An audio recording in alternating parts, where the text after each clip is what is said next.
Merci, Pierre-Olivier. Je dois dire qu'on fait beaucoup d'accueil, mais cet accueil me fait particulièrement plaisir parce que ça permet de renouer avec un grand ami de l'école et du domaine de l'énergie. Donc, merci à Pierre-Olivier d'organiser cette conférence. Alors, je crois qu'ici, tout le monde connaît Antoine Ayoub, qui est professeur émérite au département d'économique de l'Université Laval. Antoine, ça nous fait immensément plaisir de vous accueillir. Alors, tout le monde sait que M. Ayoub est un spécialiste de l'économie de l'énergie, mais de l'économie pétrolière. Il a conseillé, on en parlait il y a quelques minutes, des gouvernements du Canada, du Québec, l'ONU, des gouvernements à l'étranger et plusieurs sociétés pétrolières canadiennes et étrangères. Vous étiez sur le conseil, vous me dites, consultatif de Petro-Can, par exemple, en matière de gouvernance, en matière de développement des politiques énergétiques. Il a un background d'abord en droit. M. Ayoub est licencié en droit de l'Université de Damas et titulaire d'un doctorat d'État en sciences économiques de l'Université de Paris. Et c'est ce doctorat en poche, avec ce doctorat en poche, qu'il a rejoint l'Université Laval en 1969, après avoir enseigné quelques années à l'Université d'Alep. En 1973, il a formé le groupe de recherche en économie de l'énergie, des ressources naturelles et de l'environnement, le GREEN. Et je lui disais tantôt tout le plaisir, moi, comme jeune professeur ici à HEC dans les années 80, moi, je suis un gars d'organisation industrielle, je n'étais pas quelqu'un en énergie, mais il y avait beaucoup de développement à l'école. Et avec Hassan Tegvai, Kalmine Napi, quelques collègues, on avait développé un groupe. Et à chaque année, on faisait notre pèlerinage au mois d'octobre, si ma mémoire est bonne, à la conférence du Green. Alors, l'Université Laval, est beaucoup grâce au travail de M. Ayoub, a exercé un leadership extrêmement important au Québec dans le développement et la compréhension de l'économie d'énergie, mais en particulier dans le domaine du pétrole, qui demeure aujourd'hui, d'après ce que je comprends, au Québec, encore un domaine très méconnu. Pour avoir examiné certains dossiers dans les dernières années, c'est encore un domaine qui est très méconnu, où on a beaucoup de compétences, par contre, en hydroélectricité, mais dans le domaine pétrolier, c'est beaucoup moins le cas. Donc, le Green qui a joué et qui continue de jouer un rôle extrêmement important, Antoine l'a dirigé jusqu'en 88. De 80 à 89, il a évidemment aussi organisé de très nombreux séminaires et conférences à l'intention des scientifiques, mais également des dirigeants du secteur des hydrocarbures, et notamment dans les pays africains francophones et lusophones. Je ne pourrais pas passer dans le détail tous les conseils et comités auxquels il a siégé ou qu'il a présidé, mais je mentionnerai qu'il a été à la tête du conseil d'administration de la SOCIP, qui a été membre du conseil aussi de Monder, un réseau, il a cofondé Monder, qui est un réseau qui regroupe une douzaine de centres de recherche du nord et du sud sur les questions d'énergie, d'environnement, de mondialisation. C'est évidemment un économiste qui a beaucoup publié, une soixantaine d'articles scientifiques, une douzaine d'ouvrages en français, en anglais, en arabe. Et ses contributions ont été reconnues de plusieurs façons, mais notamment, il a été nommé membre de l'Ordre du Canada, de l'Ordre national du Québec, chevalier de la Légion d'honneur, membre de l'Ordre des Palmes académiques, de l'Ordre des francophones d'Amérique et médaillé d'honneur du Collège de France. Donc, on a largement reconnu ses contributions. Alors, de nouveau, et sans plus tarder, je veux vous dire, Antoine, ça nous fait grand plaisir. Antoine a été un grand allié aussi de l'école dans le développement de nos activités en énergie et dans le domaine pétrolier et dans lesquels domaines nous sommes toujours actifs. Moins au Canada, beaucoup à l'international. D'ailleurs, mon collègue et ami Hassan Tegvai et moi-même devions être en Chine la semaine prochaine, mais il y a eu quelques changements pour toutes sortes de raisons, mais où on a des partenaires dans le domaine de l'énergie. Alors, sans plus tarder, je laisse la parole au professeur Ayoub, qui va nous présenter une conférence dont le titre est « La géopolitique du pétrole, États-Unis, Arabie saoudite et pétrole non conventionnel ». Ça promet d'être assez intéressant et très d'actualité. Merci. Merci.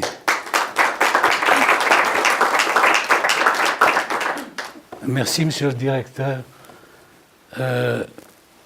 Pour moi, c'est un honneur de venir se réunir avec vous à l'invitation de mon collègue, M. Pinault, et que le directeur de cet honorable institut vient me présenter et m'écouter. Je crois que ça ne va pas vous enrichir beaucoup, pour la simple et unique raison, c'est que, étant donné le privilège de l'âge, j'ai arrêté depuis un certain temps à faire de la recherche dans le sens académique du terme. Par conséquent, ce que je vais vous dire, votre collègue l'a trouvé très bien. Il m'a dit à la lumière de mon parcours. Alors, beaucoup plus à la lumière de mon parcours que je dirais ce que j'ai à dire, qu'à la lumière d'une recherche académiquement correcte, bien faite et dirigée vers ça, que je viens livrer les conséquences et les résultats. Alors, vous acceptez de moi, dans une université, de faire un peu général et pas détaillé, et pas... oui, détaillé, et puis à la limite des choses qui sont très scientifiques. D'ailleurs, dans un sens, le sujet lui-même est difficilement scientifique dans le sens scientifique. Alors, c'est pour ça que j'ai d'abord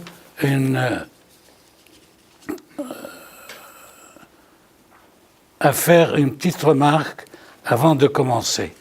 Mais avant ça, laissez-moi vous dire quel est le point focal, le point important à partir duquel je veux développer mon argumentation.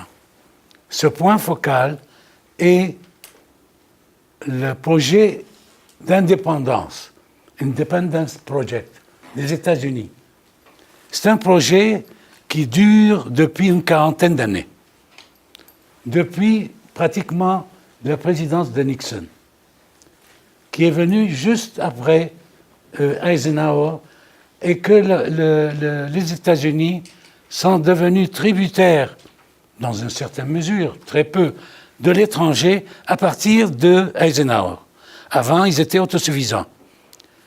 Aujourd'hui, ce qui attire l'attention, c'est qu'en 10 ans, c'est-à-dire exactement 2007-2017, en 10 ans, les États-Unis sont devenus le premier producteur au monde, dépassant en cela et la Russie et l'Arabie saoudite.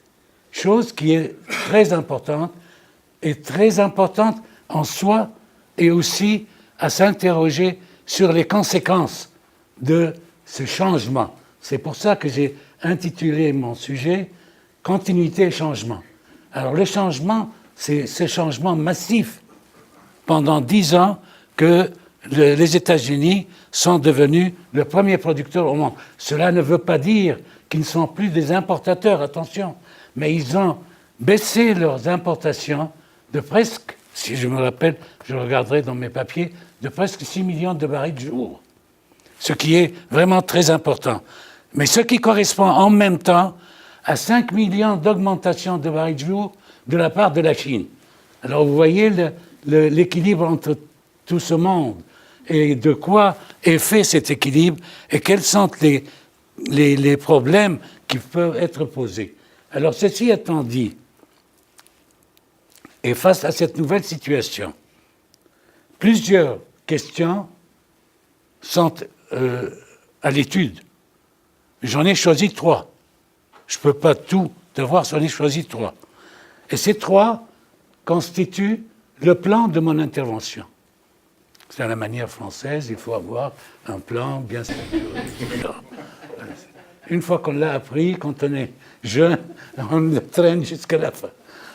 On ne peut pas ne pas avoir un plan bien détaillé. Alors le plan, c'est les questions qu'on se pose vis-à-vis de ce changement massif des États-Unis, dans la production des États-Unis.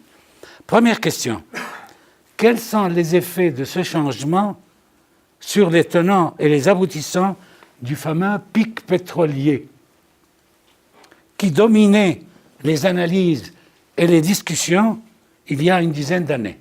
Je me rappelle très bien, puisque j'ai intervenu à plusieurs reprises sur ce sujet, bien sûr, contre ceux qui parlaient du pic pétrolier avec beaucoup d'alarmisme. Je vous le dirai tout à l'heure. Aujourd'hui, on en parle beaucoup moins. On ne parle pratiquement plus. Quand je dis on parle, c'est au niveau de des moyens de communication. Et même plus, je ne vois pas, je ne suis pas tout à la lettre, mais je ne vois pas beaucoup d'études qui se font sur l'histoire, par exemple, de pics pétroliers. Le dernier que j'ai eu, c'était l'Agence internationale de l'énergie à Paris, et qui ont déterminé une date qui s'approche des dates actuelles. Et vous voyez bien, on n'a pas un pic pétrolier, pas du tout. On a juste l'inverse du pic pétrolier. On va voir ça. Donc, première question est celle-ci. Ça me rappelle, entre parenthèses, je ne sais pas parmi vous, les gens qui ont, non pas mon âge, mais un peu moins, connaissent ou ils ont entendu parler du Club de Rome. Et que ce Club de Rome, c'était Enrico Pecei, qui était le fondateur et le président, qui était un ami, et qui m'a invité à Rome lors de leur conférence. Alors, le Club de Rome, au fond, il ne reste de ce club que Rome. Le club a disparu. Le club a disparu. Et en plus, il demandait quelque chose qui est resté dans la mémoire, certainement. Et j'étais obligé même d'inviter quelqu'un de chez eux de venir parler à Laval. C'était taux de croissance zéro. Zéro taux de croissance. Vous imaginez? C'était le slogan, c'est d'arriver à un zéro taux de croissance. Pourquoi? Mais parce que toutes les ressources naturelles vont être épuisées. Et ils ont indiqué les dates de cet épuisement. Et toutes ces dates-là, on les a derrière soi maintenant. Et on voit bien que ce n'est pas le cas. Mais enfin, on verra d'une manière un peu plus détaillée. Deuxième question. Dans quelle mesure cette augmentation de la production des États-Unis met en cause la stabilité et même l'existence de l'OPEP, ainsi que le système de fixation des prix pétroliers? Deuxième question. Troisième question, est-ce qu'un tel changement affecte-t-il les relations privilégiées entre les États-Unis et l'Arabie saoudite, et si oui, jusqu'à quel point? Après avoir décrit le phénomène en soi et prendre sa dimension, c'est-à-dire l'augmentation de la production, je passerai à traiter ces trois questions, bien sûr, pas en profondeur, mais à donner l'élan qui permettrait aux uns et aux autres de poser des questions, et je verrai si je sais répondre, je répondrai. Sinon, eh bien, je dirai, vous verrez quelqu'un d'autre que moi, plus au courant de la chose. Bon, alors, il y a autre chose avant de commencer, très importante. Pourquoi j'ai utilisé dans le titre le mot géostratégie? Et je ne me suis pas contenté de dire le marché pétrolier. Géostratégie. Pour deux raisons. Il y a deux raisons. Première raison, c'est que, peut-être parmi vous, quelques-uns se rappellent, quand on a créé la NYMEX, c'est-à-dire la bourse du pétrole, on l'a créée à l'instar et en copiant la bourse de Chicago des matières premières. Et alors, il y a les professeurs de MIT, j'ai oublié maintenant son nom, il est très connu en production d'articles et de livres pétroliers, je me rappellerai, je vous le dirai. Il a lancé l'idée comme quoi, qu'est-ce que vous nous racontez avec votre histoire que le pétrole est un produit stratégique? C'est un produit comme toutes les autres matières premières. Le prix du pétrole se transigerait à la bourse, NYMEX qui a été créée pour ça, point à la ligne, et ne venez pas nous casser les oreilles avec les facteurs extra-économiques, au moment où le deuxième point de vue, le point de vue que j'ai adopté, c'est de croire que le pétrole est un produit stratégique. Il n'est pas un produit comme les autres. C'est un produit stratégique. Qu'est-ce que j'entends par là? Et pourquoi il est stratégique? Pour plusieurs raisons. Premièrement, c'est l'importance du pétrole en temps de paix comme en temps de guerre. Vous demanderez à un type de l'armée et il vous l'expliquera très très bien. On ne peut pas conduire une guerre aujourd'hui si on n'a pas la sécurité d'approvisionnement du pétrole. La même chose de la paix. Donc, premier point. Numéro 2, l'appropriation du pétrole lui-même et sa gestion est une affaire d'État. La plupart des pays ont un secteur pétrolier étatique, à part les États-Unis. Mais tous les autres, et à part ce qu'elle a commis la Première ministre britannique à l'époque, d'abolir la nationalisation de BP. Mais tous les autres, même la France par exemple, Total, etc., et alors, n'en parlons pas de tous les pays de l'OPEP, ont des compagnies pétrolières étatiques. La plus importante, bien entendu, c'est l'Aramco. Or, l'Aramco, maintenant, on parle de temps en temps, est-ce qu'on ne va pas privatiser 5%, 7%, 8% de l'Aramco, qui est la plus importante au monde? Bon, donc, si c'est l'État qui gère, l'État est politique et l'État est stratégique. Donc, il faut tenir compte. C'est mon troisième point. Quatrième point, c'est l'utilisation du pétrole comme arme politique. On le connaît. On a fait l'embargo en 1973 et le boycott de l'Iran maintenant. C'est que l'Iran ne peut pas vendre son pétrole. Aux États-Unis, certainement pas. Et pour les autres, celui qui traite avec l'Iran, eh ben, se verra embêté par les États-Unis. Je dis embêté pour choisir un terme qui est gentil, mais plus que ça, il sera boycotté par les États-Unis. Donc, boycott. Et quatrième et final, c'est que le pétrole, comme arme financière, parce que la facturation est en dollars.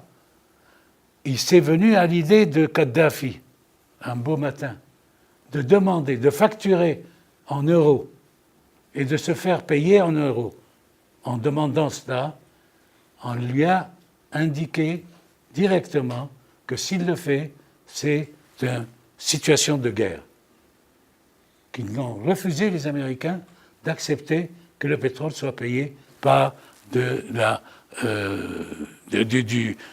l'euro. Alors, on peut résumer que les facteurs d'ordre politique et extra-économique, plus généralement, sont des déterminants dans le mécanisme des prix.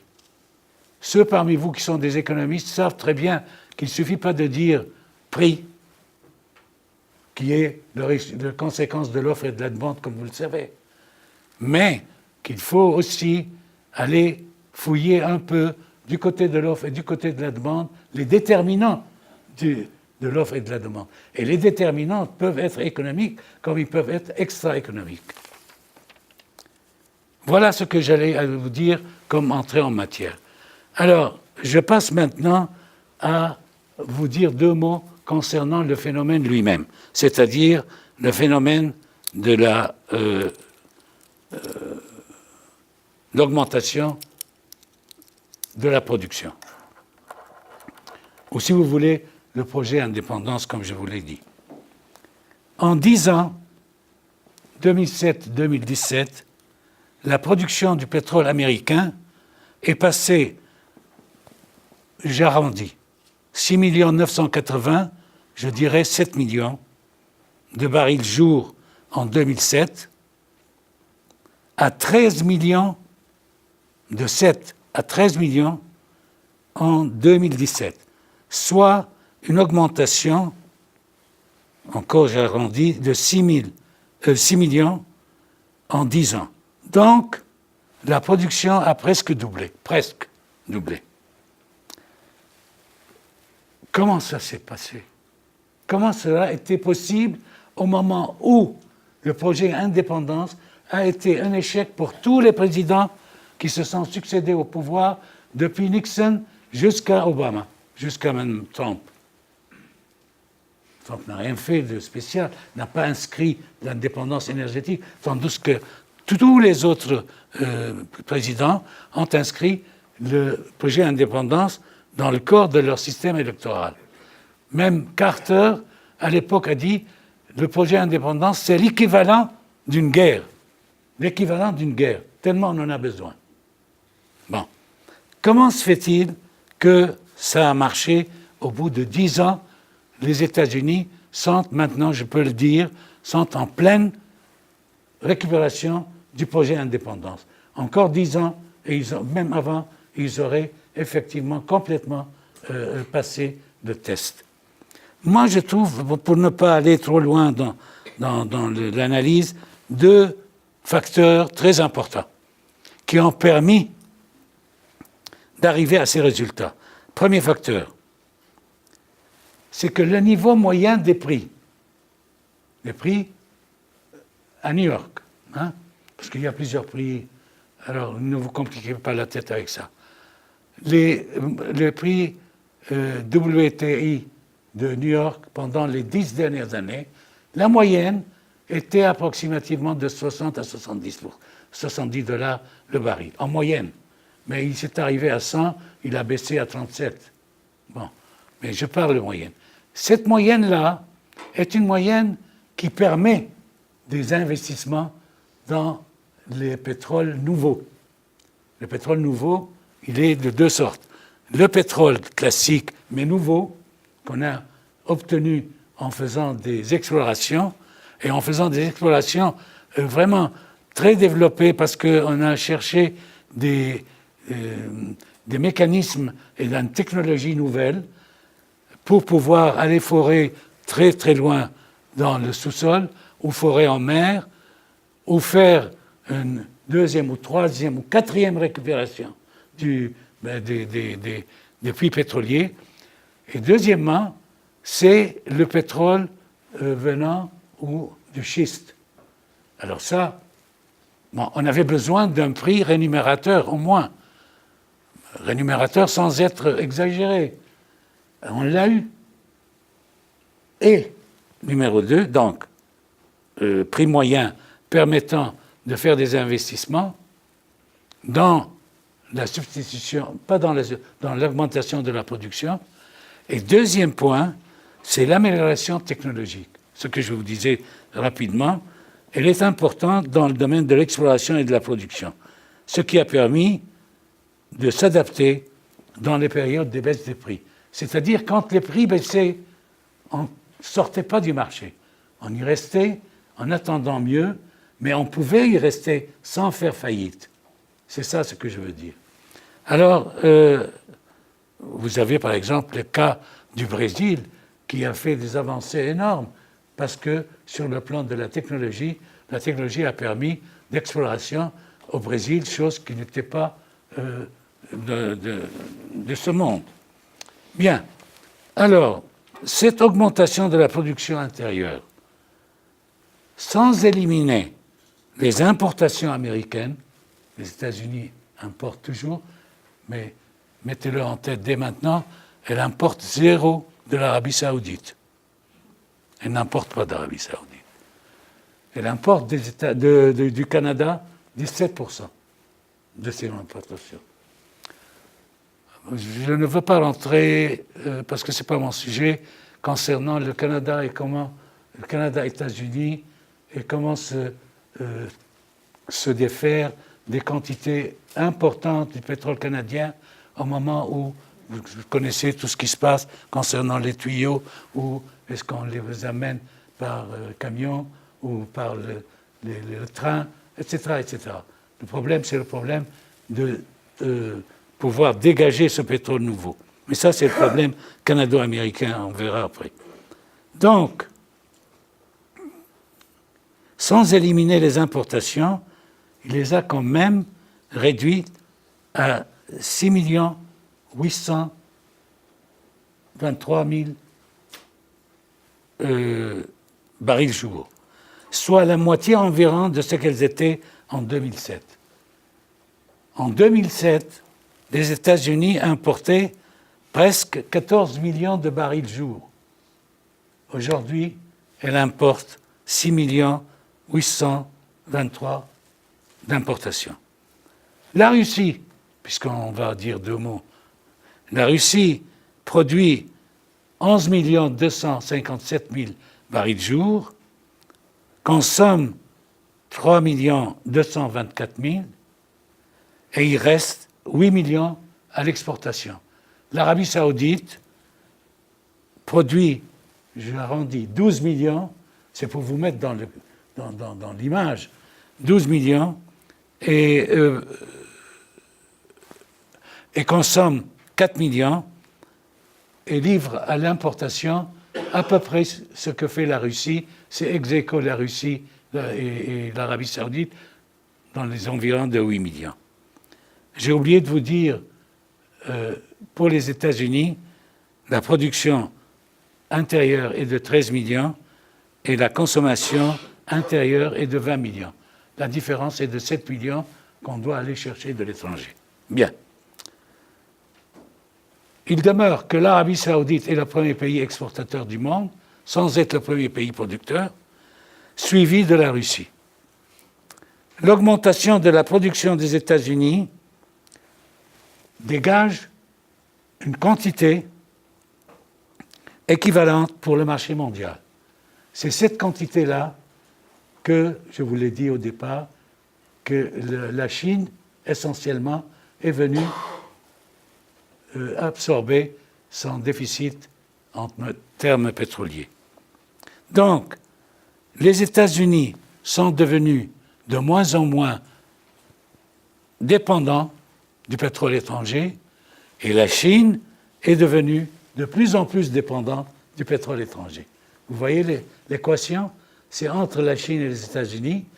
Alors je vous laisse, et je laisse à votre esprit, d'imaginer les scénarios possibles, et ils sont nombreux. Parce qu'en même temps, on négocie avec la Chine sur le plan commercial, mais on a en main une carte maîtresse. Alors vous allez me dire, mais où est la carte maîtresse? Ce n'est pas chez les États-Unis, et c'est chez les Saoudiens. Je verrai ça tout à l'heure. Est-ce que, parce que c'est les Saoudiens, je peux les assimiler aux Américains pour dire que le pétrole saoudien est une carte entre les mains des États-Unis pour être rapide et que le temps nous manque? Je réponds oui. Les États-Unis, effectivement, ont toujours cherché et continuent à chercher à ce que le pétrole saoudien reste un pétrole dépendant des volontés des États-Unis. Si ce n'est pas, en gros, dépendant des négociations qui se trament entre les États-Unis et l'Arabie saoudite. Bien. Pourquoi ce projet indépendant? Ça m'embête de ne pas vous dire deux mots là-dessus. Parce que comme économiste, qui en même temps, vous me permettez de le dire, je continuais mon sillage en pétrole et gaz et tout, mais en même temps, j'ai toujours été très friand de la pensée économique. C'est-à-dire de tout ce que les économistes, 7e, 18e, et même avant, ont produit. Alors, vous savez tous, au moins dans les grandes lignes, Ricardo, quand il a parlé du commerce extérieur, il a parlé d'un pays qui a besoin de vin et l'autre qui a besoin de draps. Donc, il n'y a pas un pays autosuffisant en tout. Parce que si un pays est autosuffisant en tout, il n'y a plus de commerce. Or, les États-Unis, ce qu'ils demandent par le projet indépendance, c'est qu'ils n'acceptent pas d'être dépendants de l'étranger, surtout en matière stratégique. ça vous donne un autre exemple massif de ce que je vous ai dit au début, c'est-à-dire que le pétrole est un produit stratégique. C'est pour ça qu'il est produit stratégique. Les États-Unis aussi, ce n'est pas le Bangladesh. C'est les États-Unis la première puissance au monde. Par conséquent, elle ne permet pas qu'une matière stratégique ne soit pas sous son autorité directe ou indirecte. C'est ça la réponse que je donne. Pourquoi le projet Indépendance et pourquoi on continue avec ce projet. Bien. Question numéro 2. On a commencé à 3h30. J'ai encore 10 minutes 15. Bon. Alors, la deuxième question, si vous vous rappelez, c'était l'histoire du pic pétrolier. C'est là où je vous ai rappelé le Club de Rome. Bon. Il y a longtemps, il y a peut-être une quinzaine d'années, j'avais donné, entre autres, une grande entrevue au journal Le Devoir, dans lequel je disais, c'était titré comme ça, que l'ère du pétrole n'est pas terminée. Et c'était ça mon idée. Parce qu'il y avait des nouvelles qui sortaient comme quoi on est à la fin de la guerre de l'utilisation du pétrole, etc. Enfin, des trucs comme ça que vous connaissez. Moi, c'était juste l'inverse, en disant que non, le pétrole a encore devant lui un temps. Et ça, c'est une manière vulgarisée de parler du pic pétrolier. Alors, qu'est-ce que c'est que ce fameux pic pétrolier? Là aussi, j'ai donné beaucoup d'entrevues et beaucoup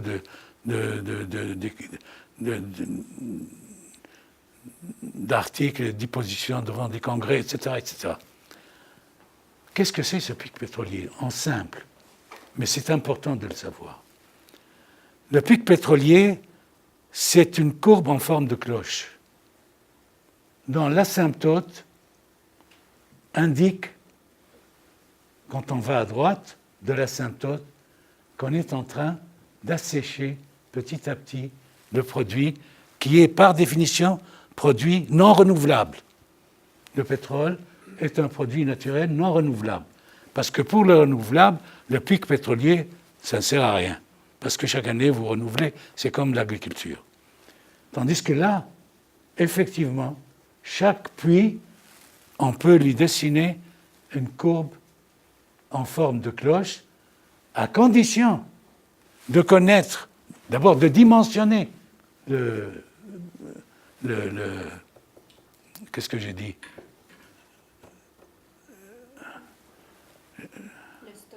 Hein? Le puits. Excusez. Il faut dimensionner le puits. Et pour dimensionner le puits, il faut avoir la technologie adéquate de le faire. Et cette technologie peut changer, et donc, quand elle change, le dimensionnement change. Alors, à un moment donné, la dimension du puits est telle, et on a une courbe en forme de cloche. Multipliez cette courbe en forme de cloche par tous les puits de tous les pays du monde, et vous aurez effectivement la forme en cloche du pic pétrolier. Alors, on est venu dire que ce pic pétrolier, et ça aussi, pas n'importe qui, l'Agence internationale de l'énergie, comme quoi, dans quelques années, je parle d'il y a 10-15 ans, nous serons en plein pic pétrolier et on n'a qu'à descendre. On ne peut rien y faire. Bon. D'autres ont dit, nous sommes en plein pic pétrolier. Et par conséquent, ils ont fait des projections de prix, quelque chose d'incroyable. $250 le baril, parce qu'on est à droite du pic. Non. Et qu'il n'y a pas de... C'est condamné. Alors, $250. $250. Moi, quand on m'a posé la question, je dis, mais enfin, c'est incroyable, cette histoire-là. $250, je ne donnerai pas plus que $60. Pas plus que $60. Et les $250, dans quelques jours après, c'est devenu $37. $37. Jamais elle n'a frôlé les 200 ou les $150. Mais ça a été dit par qui? Enfin, maintenant c'est connu, puisqu'il s'est permis de publier un livre. C'était l'économiste en chef d'une banque que je nommerai pas. Alors on m'a demandé mon avis et j'ai dit non, c'est faux. C'est faux, on ne peut pas dire ça. Je dis l'inverse de ça. Alors, pourquoi je dis tout ça? Parce que ce n'est pas le pic pétrolier que je mets en doute. Ce serait ridicule. Parce que le pic pétrolier, c'est un concept géologique qu'il n'y a pas lieu de le mettre en doute. Je mets en doute l'interprétation qu'on fait. Parce que l'interprétation du mécanisme du jeu du pic pétrolier est la relation entre l'épuisement physique et l'épuisement économique. L'épuisement économique vient avant l'épuisement physique et vient même indiquer qu'il peut y avoir un épuisement physique dans telle ou telle période. Et peut troisièmement indiquer que faites attention à aller faire des substituts. Donc, toute l'histoire des substituts vient du fait que le pic pétrolier donne des signaux. Et ces signaux en disant, regardez, il y a un problème de raréfaction du pétrole, et alors les prix montent, et étant donné que les prix montent, effectivement, soit on arrête, on a trouvé un substitut, soit on diminue, soit, oui, il n'y a que ces deux positions, on fait ces deux positions. Mais c'est l'épuisement économique qui donne le temps. Et on n'arrive pas à l'épuisement physique. Si je veux arrêter de palabrer trop là-dessus, je vous dirais, pensez-y 2 secondes à la relation après la Deuxième Guerre mondiale, entre le charbon et le pétrole. Le pétrole est arrivé pendant la guerre, la Deuxième Guerre. Et en sortant de la Deuxième Guerre mondiale, il était déjà installé comme source qui concurrençait le charbon. Et pourquoi il l'a concurrencé? Elle était moins chère. Et pourquoi il l'a concurrencé? Parce qu'il y avait ce que vous savez, l'industrie automobile, le transport et tout et tout. Bon. Alors, devant cette situation-là, on a dit quoi? On a dit, bon, on choisit le pétrole. Mais le charbon n'a pas été épuisé. Il restait 300 années de charbon. Aujourd'hui, notre Trump national veut ouvrir les mines du charbon, réouvrir les mines du charbon.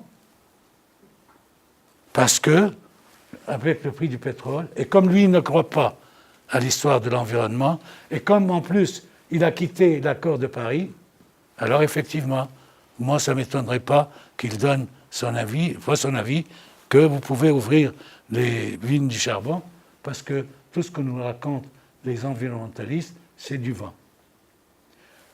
Pour moi, bien sûr, je ne partage pas du tout ce point de vue, mais ce que je voulais vous dire, c'est qu'il y a un mécanisme, il y a une dynamique entre l'épuisement physique et l'épuisement économique. J'ai essayé de l'expliquer rapidement, mais si j'avais un cours, j'aurais passé un certain temps au tableau et en expliquant ça, parce que c'est la base de la compréhension de la substitution.